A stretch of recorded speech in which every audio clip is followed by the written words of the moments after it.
Good morning. Good morning from my side, ladies and gentlemen.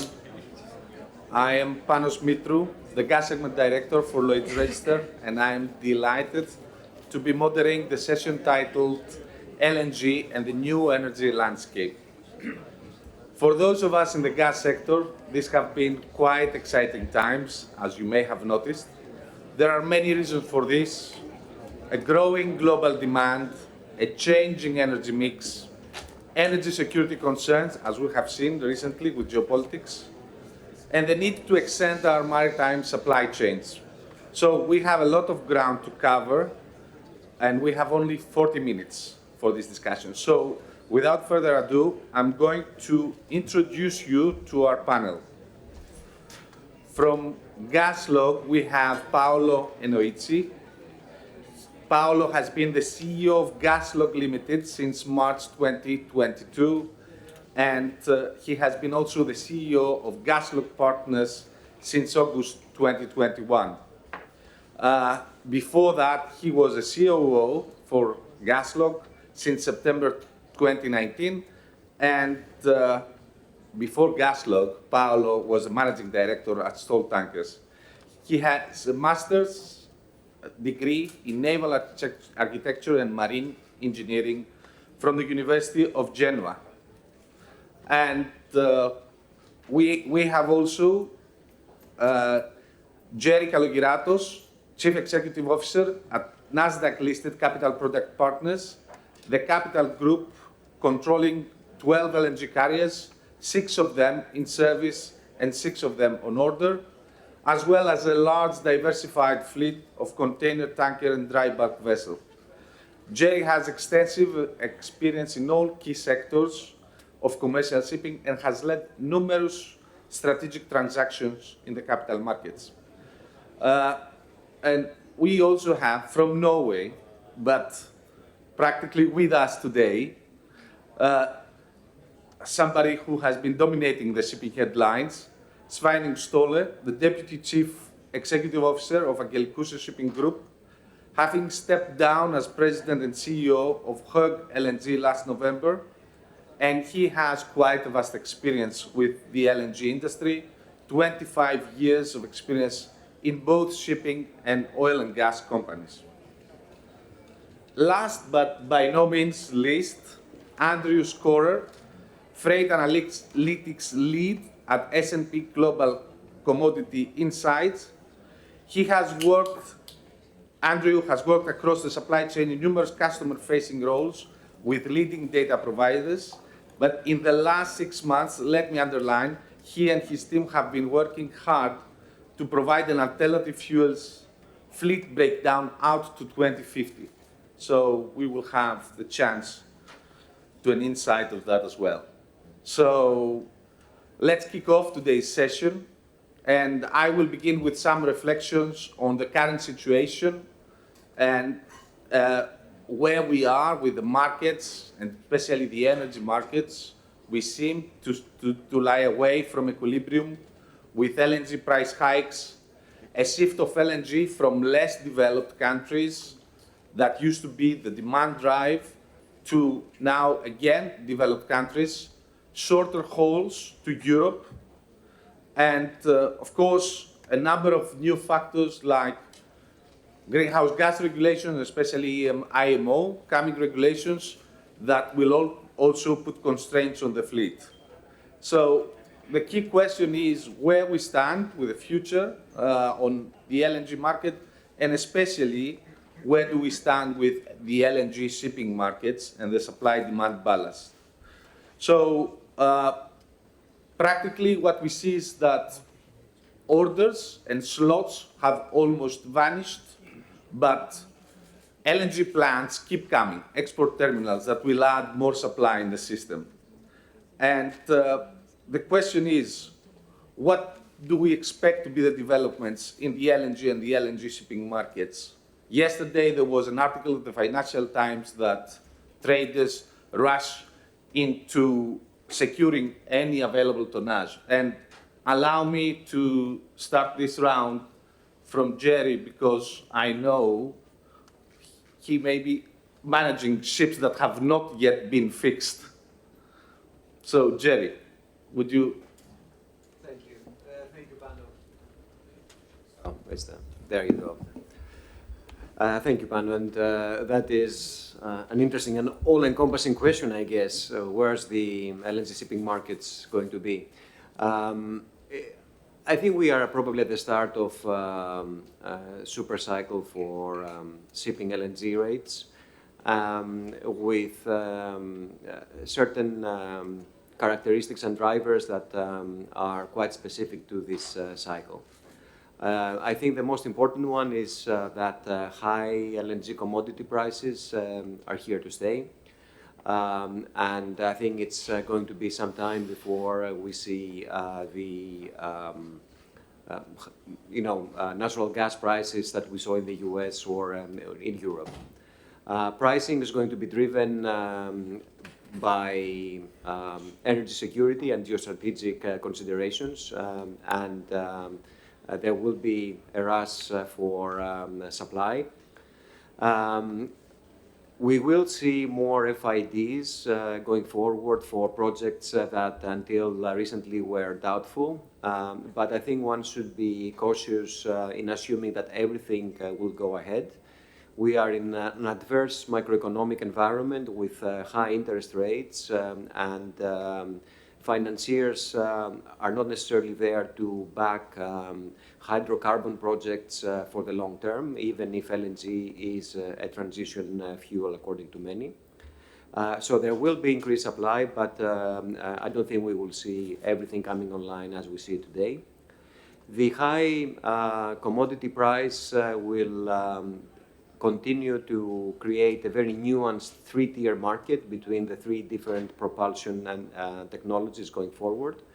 In a TTF LNG price of $25, the differential between a two-stroke vessel is almost $120,000 compared to a steamship, and maybe around $50 compared to TFDs. And that's before taking into account the impact of EXI, CII, and potential market-based measures when it comes to carbon emissions. So if anything, as these come to the forefront, this differential will be even more nuanced. So as a result of that, I think we will see very high demand by charterers for two-stroke vessels and for long-term period charters. And given also the shipyard capacity situation that you described, we expect that this will drive rates potentially even higher, especially when it comes to period business. Okay. Thank you, Jerry. Sveinung, would you like to add to that? Yes, I'll be pleased to do so. Good morning, everybody. First, let me just put the picture with respect to my company. So we are in tankers, dry ships, and LNG, roughly 50 vessels each, so total fleet of about 150 vessels. When it comes to LNG, I do agree with Jerry that I think we are looking at a super cycle. And I can say that because I don't have a share price to defend. So we are a private company, and clearly, I think the supply-demand, if you look at the current picture, the total market this year is expected to be around 410 million tons of LNG demand. 2 years ago, that number was about 350. So just in 2 years, the market has increased 16%. And if there was more LNG available, I think the number would be even higher. The expectation is that, and this is only plants that are under construction, the total market will grow to 550, maybe even 600 million tons in 3-4 years from now. So I think the market prospects for LNG has probably never been better. And this is before taking the war into account. Because obviously, when Europe is going to replace the equivalent of about 110 million tons of Russian pipeline gas, that will definitely increase demand for LNG carriers even more, even if the distance from the US to Europe is shorter than going to Asia. So the balance when it comes to the ship supply, the fleet today is roughly 600 vessels, with another 170 plus on order. If you do the math, that should tell you that using the rule of thumb of about 1.4 vessels per million tons to be shipped, the fleet is roughly in balance, but it's tight. And it's going to be tight. And we have currently 9 LNG carriers under construction. Recently, we've done multiple long-term deals for those. So we're actually seeing charterers coming to the market now looking for much longer contracts than, or contractual terms that was the case only a few months ago, which I think also underscores the fact that the charterers believe that the market is tight and that they need to secure tonnage for the long term. So in summing up, I think the market definitely looks very good for us that have a good position in the LNG shipping market. Okay.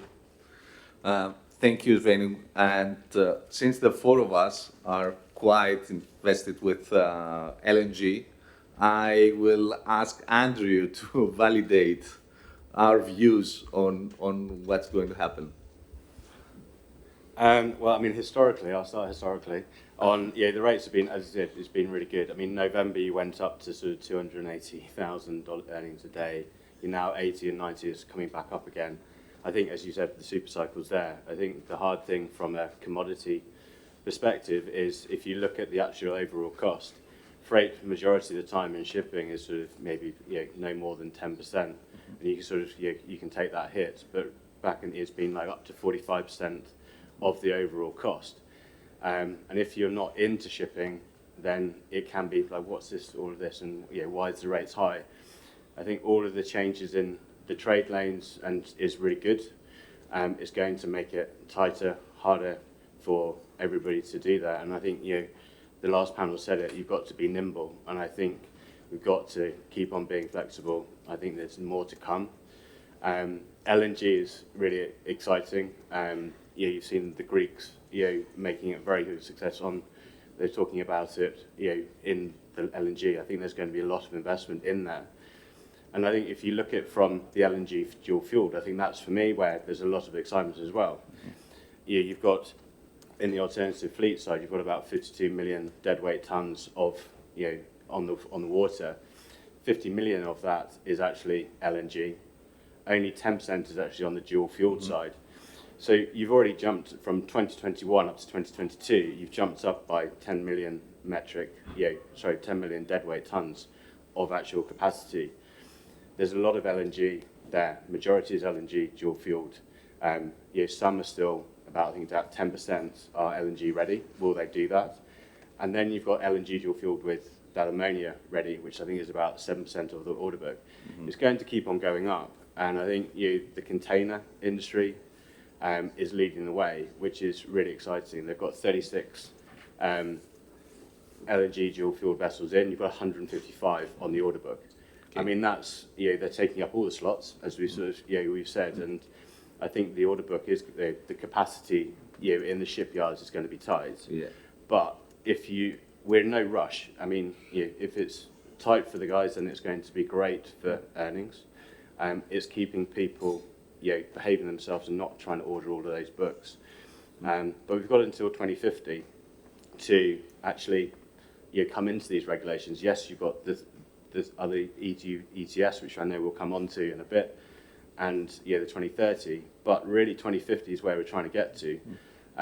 So LNG is not, it is, we talk about it as the transitional fuel, but it's still going to be a massive mix, maybe up to 34% of the order book, the LNG demand. So we'll come also more precisely on the fuel question, but before we get to that, I have a more challenging question for Paolo. So lately, we are witnessing more and more investor or funds-based schemes entering the sector, and we have seen bids at unimaginable lows in recent chartering tenders. So what is your view about this acidification effect that is taking place in the LNG sector, and whether a traditional company with the let's say, the more conventional management attributes can practically compete with a fund using a experienced third-party manager and using a more effective, efficient, competitive capital source? So I know that you have experience of working with funds and big players, but also you are a very well-experienced manager in LNGCs. So what's your view on this, Paolo? Thank you, Panos. And, to respect the audience, Kalimera and Karib Domara to everyone.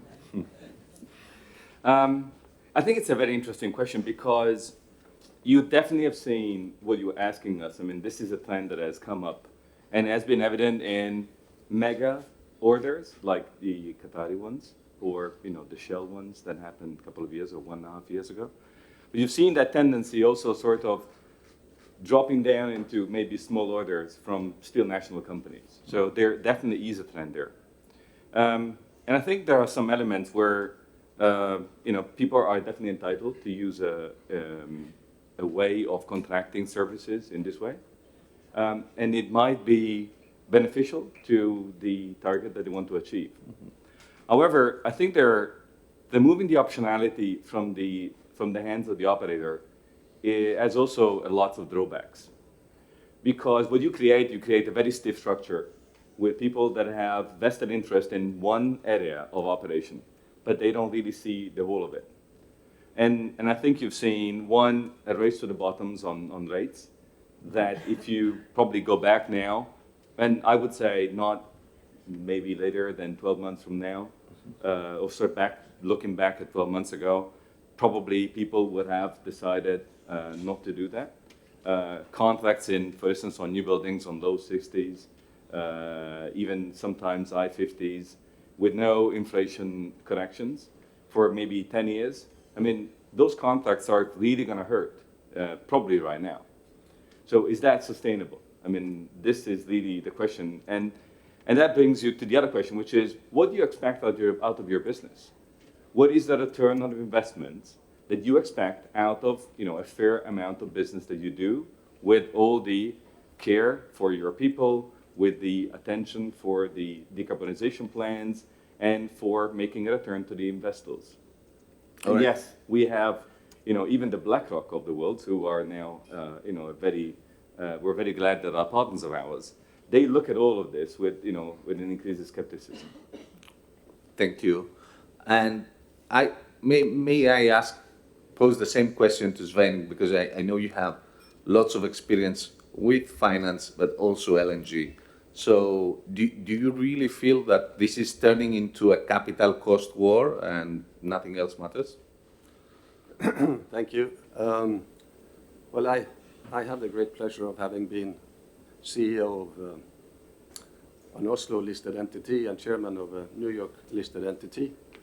And now I work for a private family-owned business. Clearly, these are very, very different ways of doing business. And I think the most important difference between privately held companies, assuming, of course, that they have their balance sheet in order, as compared to publicly listed or funds-financed shipping business, the number one difference is the length of time that you take when you look at your business. If you're private, you take time. You take time, you invest in people, because it's people that makes the difference in business. And you can do that because you're not looking for an exit in 3 years or the next quarterly results. So it's a different attitude. That's the first point. The second point, I think, is that if you have the long-term view, you need to make sure that you make the right investments, not only in the steel, but in the people. And I'm very proud to say that in our group, as an example, every year we take in 300 cadets. Every year, these cadets, they go through their cycles, and we end up hiring roughly 150 of them when they're finished. So we believe very strongly in the S in ESG. We have a social responsibility. And for that reason, we also fly the Greek flag. And somewhere between 70 and 80% of our 3,500 officers are Greek. So we believe in investing for the future in people and giving something back to the community. If you have a short-term view and you're only focused on the results, and if you make 8.2% or 8.15% on your return, you don't have time to do that. I think for me, at least, that's where the big difference is. Thank you. Thank you, Sveinung. So, I would like to come to a different subject, but quite critical. In a recent graph, we saw a comparison between ESG, Google searches, and oil and gas investment.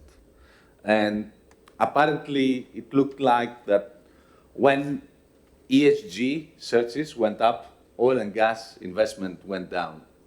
And of course, this is something that we witnessed during and before COVID. And this is the main reason for where we are today with the energy crunch. And we all know that oil and gas investment was abandoned for some years. When demand picked up again, we had a problem. And we still have a huge problem. And of course, this did not help the transition. Eventually, we are now consuming more coal than ever. And my question, and I would start this from Jerry, with a greater view on shipping segments. Do you feel that something similar may happen to shipping due to this uncertainty? We are not investing, and eventually we will ruin the supply-demand balance and come into a market that will be quite constrained in terms of finding shipping? I think it's quite difficult, especially for the maritime transportation segment, to have a very visible and tangible path to net zero, given the technological challenges that shipping is facing. We cannot just use batteries on our vessels, given the long distances and the output needed. And the technological innovation that is required is still, unfortunately, at embryonic levels. So we have to commit to doing what we can do today. And the IMO, as well as other international organizations, have been moving in that direction, with regulations that don't necessarily get us there, that is to net zero, but at least are in steps in the right direction. As you say, the important element in this is not to backtrack, even if the measures that are put in place are not perfect. We have seen this again and again, even in the LNG space, for example, where discussions around whether steamships should be treated differently can potentially affect not only the way that regulations are introduced and implemented, but also might disincentivize ship owners to endorse new technologies and innovate. In reality, many of us that have been investing in two-stroke vessels, new propulsion arrangements, including SAF generators to reduce methane emissions, air lubrication systems, and many other technological innovations. It's incremental steps. They are not a panacea. The moment that we see regulatory backtracks or a slowdown in the implementation, that will create disincentivization for people to continue with these investments. So I think we should, and we are implementing what we have. It might not be perfect, but this will induce further technological innovation down the road that hopefully will lead us towards a more sustainable path towards net zero. Thank you, Jerry, and I think this is give us a very good opportunity to discuss a bit on your last point, consistency. How do we balance regulation today, and what is the balance between an existing fleet, which cannot perform and operate to the level that modern tonnage does? How do we treat this? And I would like to come to Paolo about this, because I know he had this dilemma. So, Paolo. I thought so. Yeah, I think Jerry raises a very important point, which is the efficiency of the vessels. And I think, we've seen, not only in the LNG space, but in general across the whole shipping industry, there has been a race to improving the energy efficiency of the vessels with all the, possible technology out there. There's been lots of discussions on what is the trajectory to net zero and the fact that you need net zero fuels to sort of get there. But I think there's also another point, and we see that when we look at maybe not the latest generations of vessels operating, is that the equation is also how the vessels are being operated. And then brings in the discussions on, one, what is the charterer's role in this? And two, what are the chartering mechanism in this? Because we have new buildings on order, we have 36 vessels in the water. Some of them are steam vessels, some of them are TFDEs, and then we have a plethora of two-stroke vessels as well. And we see that the difference, even between the older technology, so through the whole technology, the difference between intra-fleet performance is not because one vessel is less efficient than the other one, but because one vessel is being operated in a different way than the other one. The amount of LNG gas that you burn as your fuel, the amount of ballast legs that you travel, the speed you travel, so all of these factors are something that, because of the methodology and the tool that we use in the LNG space, which is only a time charter solution, is something that is dictated most of the time by the operator. So I think that at some point there will need to be a different set of mechanism that creates the partnership between the operator and the charterer. And I think you see that in 2 points. One, we know that our new building cases are normally built on long-term charters. We ordered 4 vessels back in October, and they were swept away for 10 plus years. Still, once you elapse those 10 years, what happens is you're left with, now we assume 15 years of residual value. 5 years ago probably was 35 years of residual value, or now 25. But the same charters will go on and look for the next set of new buildings and will contract for another 10 years, basically shedding the responsibility to what happens to your asset. And that's point number one. And the second point is that at least as also Jerry was mentioning, clarity on regulations. EU ETS schemes was conceived at the very beginning as something that should have been on the charter's book. The latest turn has actually been that it's going to be on the owner's book.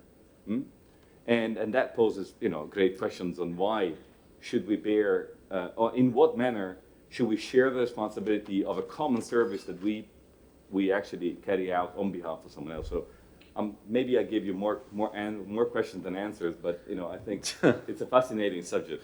Yeah, absolutely. And with this, I would like us to move on to a similar subject. So we will talk about efficiency, but you mentioned clarity on regulations, and I'm afraid we won't see any of this quite soon. So we have MEPC beginning of this month, and we will surely see a new revised IMO greenhouse gas strategy, probably with a direction to net zero.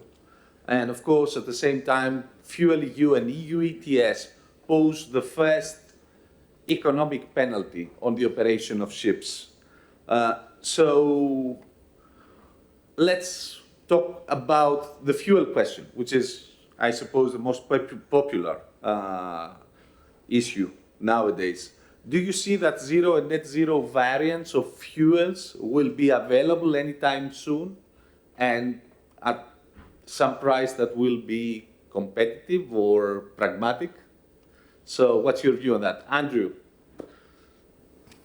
I mean, I think the EU ETS is a prime example. I think it's a great intention of actually trying to get people to invest in that technology. And I think the problem is, if you look at the order books and how the technology can go and actually transition, you haven't got the net zero fuels available. The green ammonia, you only really need to be talking about green ammonia and green methanol, green hydrogen. Those are the ones which are truly net zero, which you want in 2050.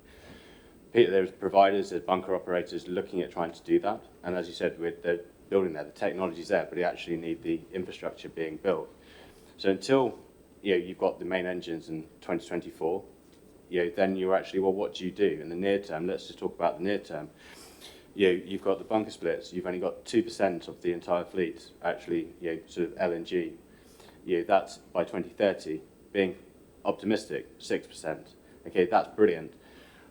But if you look at the alternative fuels, if you exclude LNG and LPG, you're going from 0.2 to up to 1.4%. It's long-term gain. So I think the LNG is here to stay, but with the EU ETS, if you don't put on the carbon tax side, so if you put on an $87 premium on your side, LNG is still not the preferred fuel to use. If you put on 200, it's still, because of the way LNG bunker prices are so high, it still is not the preferred choice. But when you look at the CO2 emissions, it is the least amount. 0.5 is the most. High sulfur fuel, yes, you've got the scrubbers, and actually that's probably welterweight is the least. So if we're going to have to actually make LNG and us using LNG as the preferred choice, and I think that should be, how do we put the mechanism in place? And it was interesting, I was thinking about it the other day. In the UK, diesel doesn't take much to cost, but it's more expensive than unleaded. So why can't we just make sure there's a pricing mechanism in place which always makes LNG the preferred choice? Because until that happens, you've got operators there at the moment saying, well, you've got a dual fuel ship, but you're burning 0.5 because it's commercially there. You have the charterers and owners wanting to do their goods, especially public, because you've got to justify the ESG side. But why would you burn a load more? Who's going to pay for that?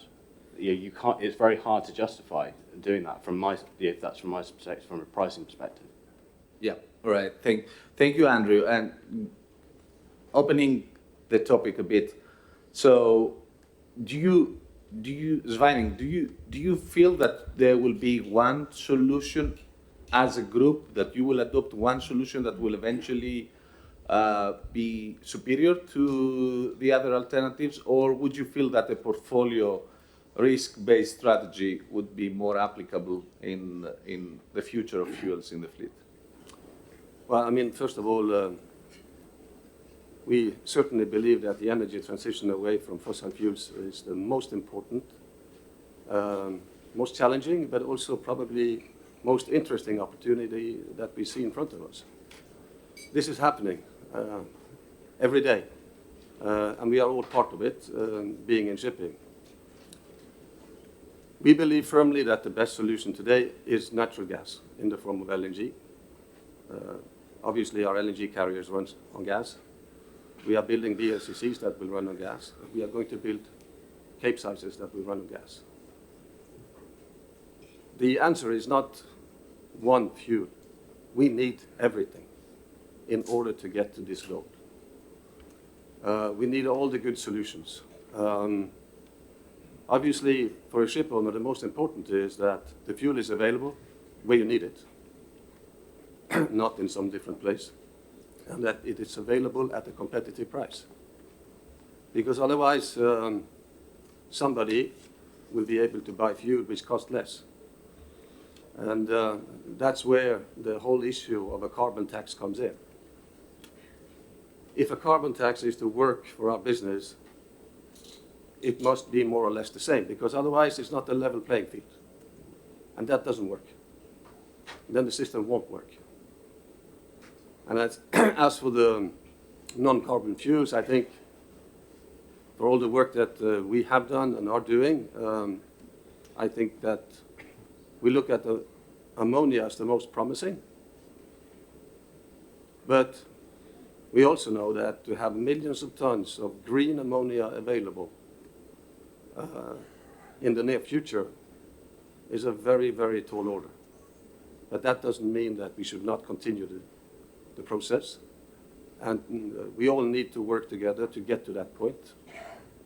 So the technology, I'm not concerned with the technology. This is about regulations, policymakers, and taxes. And that needs to work in the right direction for the industry. And at the moment, I'm sorry to say that we still have a lot of work to do. Thank you. And Paolo and Jerry, I come with the same question, adding one point. If you had the chance to change one thing in the regulatory mix, what would that be? Paolo, do you want to go first? That's a tough question, because there will probably be more than one. I think I will still count on clarity, because as the panel... Forget clarity. Clarity cannot happen. Let's Okay. think of something else. Now you limit the choices. Okay, then I would say collaboration. Yeah. Then I would say that, you know, the at least within the uncertainty. So if we don't have clarity, it means we have uncertainty. Within the uncertainty of what's going to happen to us next, then I think we should have many more effective venues where we can actually collaborate without the burden of a charter party compliance to dictate where we want to take the discussion. Because as the panel before was mentioning, resilience and the ability to change is in the DNA of every shipping company, especially here in Greece. Yeah. And I think the possibility to have roundtables, discussions that are really meaningful, and we can do this, and you know, sort of leaving aside some of the consequence that might be for you or for me from a contextual point of view, for instance, then I think it's probably the best shot that we have at making, you know, pave the way for, you know, a successful future. Mm-hmm. All right. And Jerry? I think Paolo is absolutely right. As far as the Greek shipping community is concerned, we have proven to be able to adapt to new technologies and be pioneers in their endorsement. I mean, you can start from double hull tankers, then ballast water treatment systems, scrubbers, you name it.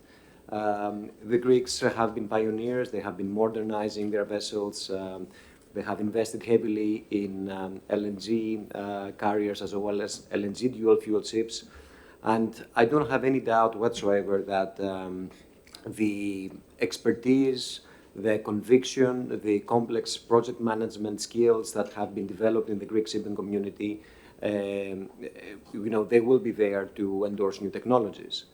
But the ship owners' efforts are simply just not enough. We are not working in a vacuum. I think if I would add something to what Paolo said, is that it's not just the charterers. It's the engine makers, it's the shipyards, the fuel providers. All of these parties, they have to be at the table and play their role. When we go to shipyards to order new ships, we might want, and we might be also willing to pay for the more environmental friendly vessel available. But other than DF, as Svein mentioned, there is not much else. And when you ask what else is there, you see only concepts. And in order for these concepts to mature, we need the engine makers, we need the shipyards, and we need the fuel providers, and of course the infrastructure. So all players have to have a stake in this. It's not just about the shipowning community, and I think that's an important message. Talking about the regulatory mix or any other question, anything you would like to add before we open the floor to perhaps a question from the audience? No. All right. Do we have any question from the audience?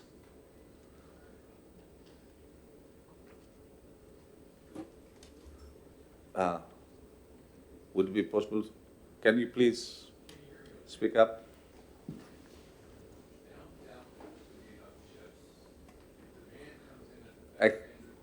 Excuse me, we cannot hear you well. LNG demand comes in at the better end of the range of what you described earlier. I don't worry as much about whether there'll be enough ships, but will there be enough FSRUs and will there be enough liquefaction capacity? Do I need to repeat that? Okay. Did you have the chance to hear the question? I heard the question. All right. I'm happy to answer. Yeah. I think it depends on where in the world you're looking. It's a good question. In Asia, I do believe that there's more than enough import capacity. Maybe because there's also a lot being constructed. In Europe, it's not the case. Even if all the FSRUs that were available 6 months ago now have been contracted, I think the last time I counted, it was something like 10 or 11. The issue in Europe has been, and still is, that there's too much regas capacity concentrated on the Iberian Peninsula, actually close to 30% of the total. There's only one pipe out of Spain, and that can transport a tiny portion of that capacity into France. That's the first thing. Where the import capacity is needed is in Germany, which is the largest importer in Europe. They've taken 4 FSRUs. That should go a good way to cover most of what they import from pipelines from Russia, but not all. So depending on what happens with the replacement of the Russian pipeline gas, obviously, as things look today, there will be a shortage of capacity. But there are major plans in process to rectify that, and I think within a year or 3, things will look very, very different than they do today. All right. Thank you. I will just mention there are 17 projects in Europe for FSUs and FSRUs, and around 30 and more across the world. So there is activity there as well, and these projects, they absorb more ships that are lost from the total global capacity.